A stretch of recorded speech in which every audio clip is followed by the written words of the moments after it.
Bismillahirrahmanirrahim. Assalamualaikum warahmatullahi wabarakatuh.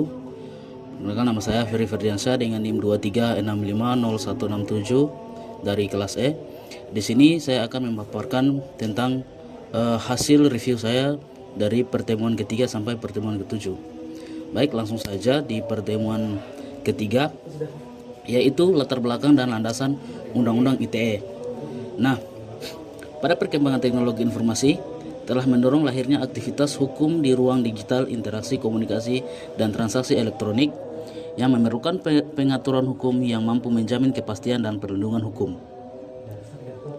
Nah, di pertemuan ketiga ini kita membahas tentang hukum cyber, ruang lingkup hukum cyber, dan pendekatan keamanan. Apa itu hukum cyber? Hukum cyber itu adalah cabang hukum yang mengatur aktivitas dan hubungan hukum melalui sistem elektronik. Tujuannya menciptakan kepastian hukum, melindungi hak pengguna, serta mencegah penyalahgunaan teknologi informasi. Nah, ruang lingkup hukum cyber sendiri yaitu mencakup transaksi elektronik, perlindungan HKI digital, perlindungan data pribadi, kejahatan cyber, keamanan sistem informasi, serta etika dan tata kelola internet. Adapun pendekatan keamanan yang dilakukan adalah melalui pendekatan hukum, teknologi, dan sosial etika secara terpadu untuk menciptakan lingkungan digital yang aman. Nah, perkembangan hukum dan tujuan Undang-Undang ITE Cyber di Indonesia yaitu perkembangan hukum cyber di Indonesia yang pertama itu dimulai pada era regulasi perkembangan pada sistem reformasi hingga lahirnya Undang-Undang ITE tahun 2008 dan revisinya pada tahun 2016 sebagai penyempurnaan regulasi. Adapun tujuan Undang-Undang ITE yaitu memberikan kepastian hukum transaksi elektronik, melindungi kepentingan nasional, serta mencegah penyalahgunaan teknologi informasi di ruang digital. Selanjutnya kita lanjut ke pertemuan keempat, yaitu yuridiksi asas berlaku hukum pidana cyber. Nah, pada perkembangannya, teknologi informasi mendorong lahirnya aktivitas hukum di ruang digital, interaksi komunikasi, dan transaksi elektronik, memerlukan pengaturan hukum yang mampu menjamin kepastian dan perlindungan hukum. Nah, adapun asas-asas penting dalam hukum pidana cyber. Sebelum ke asas itu, yang pertama adalah tantangan yuridiksi. Tantangan yuridiksi ini, kejahatan cyber tidak mengenal batas wilayah, bersifat virtual, dan melibatkan banyak negara dalam satu kasus. Ada juga locus dan tempus delicti. Apa itu? Locus delicti adalah tempat terjadinya tindak pidana, sedangkan tempus delicti adalah waktu terjadinya tindak pidana. Keduanya penting untuk menentukan hukum yang berlaku. Yang ketiga adalah asas legalitas. Tidak ada perbuatan yang dapat dipidana tanpa dasar hukum yang telah ada sebelumnya, dan hukum pidana tidak berlaku surut.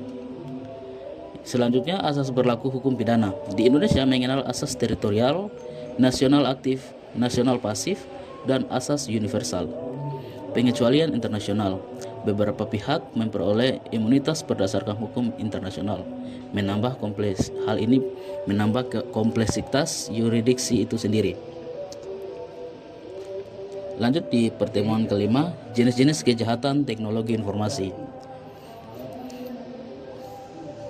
Pada dasarnya, perkembangan teknologi informasi tidak hanya membawa manfaat, tetapi juga melahirkan berbagai bentuk kejahatan baru berbasis sistem digital yang menyerang data sistem dan transaksi elektronik. Adapun jenis-jenis kejahatan teknologi informasi, yang pertama adalah kejahatan cyber dan teknologi ini dapat dikategorikan menjadi beberapa jenis. Yang pertama adalah kejahatan data, yaitu jenis kejahatan di mana terjadi pencurian dan manipulasi informasi digital. Yang kedua, kejahatan sistem seperti perusakan infrastruktur dan serangan cyber. Ketiga, kejahatan transaksi meliputi penipuan dan penyalahgunaan sistem pembayaran. Selanjutnya, kejahatan identitas, yaitu pemalsuan identitas dan pengambil alihan akun, serta kejahatan konten. Nah, kejahatan konten ini seperti penyebaran informasi ilegal dan disinformasi atau hoax ya. Selanjutnya, contoh kasus dan strategi penanganannya, salah satunya itu carding. Nah, apa itu carding? yaitu penyalahgunaan data kartu kredit melalui sistem elektronik secara ilegal dan lintas negara. Modusnya yaitu pencurian data digital, transaksi ilegal, dan pemanfaatan jaringan gelap digital. Dampak yaitu kerugian finansial, hilangnya kepercayaan publik, dan gangguan sistem keuangan digital. Strategi pencegahannya yaitu pengamanan sistem, literasi digital, penegakan hukum, kerjasama lintas lembaga dan negara. Lanjut pertemuan ke-6, mekanisme pembuktian perkara cybercrime. Pembuktian dalam perkara cybercrime memiliki kompleksitas tinggi karena bukti bersifat digital, tidak kasat mata, mudah berubah, dan bergantung pada sistem elektronik. Adapun tahapannya yaitu pertama, identifikasi bukti digital, yaitu menentukan sumber data, perangkat server, jaringan, akun, dan sistem informasi. Kedua, pengamanan bukti. Ketiga, pengumpulan bukti. Keempat, analisis forensik digital. Kelima, validasi dan autentikasi, serta keenam yaitu presentasi di persidangan. Prinsip hukum dalam pembuktian cybercrime.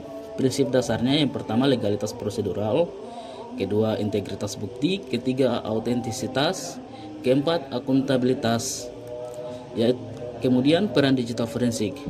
Yang pertama menjamin validasi bukti digital, menjaga rantai penguasaan bukti, dan menjembatani aspek teknis hukum.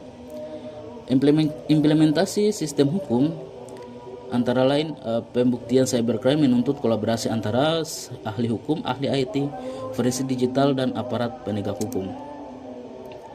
Keabsahan, kita lanjut ke pertemuan ke-7 yaitu keabsahan alat bukti elektronik. Dalam sistem peradilan modern, alat bukti elektronik memiliki kedudukan hukum yang sah sepanjang memenuhi standar hukum dan teknis yang ditetapkan. Prinsip keabsahan sendiri meliputi keabsahan syarat formil, dan syarat material. Syarat formil sendiri yaitu sistem elektronik andal dan sah, proses penggeledahan dan penyitaan sesuai hukum, prosedur hukum terpenuhi dan tidak melanggar hak subjek hukum. Sedangkan syarat material adalah data asli dan utuh, tidak mengalami manipulasi, dapat diverifikasi secara teknis, dan konsisten dengan alat bukti lain. Implikasi hukumnya sendiri yaitu bukti elektronik sah digunakan di persidangan jika valid secara sistem, sah secara prosedural, dan dapat diuji secara ilmiah dan hukum. Kesimpulannya yaitu transformasi digital telah membentuk ruang hukum baru yang menuntut sistem regulasi yang adaptif dan responsif.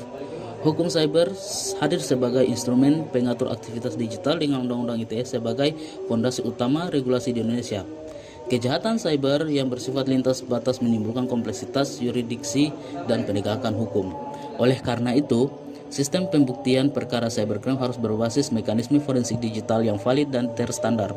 Keabsahan alat bukti elektronik menjadi elemen kunci dalam proses peradilan modern yang hanya dapat diterima apabila memenuhi syarat formil dan material.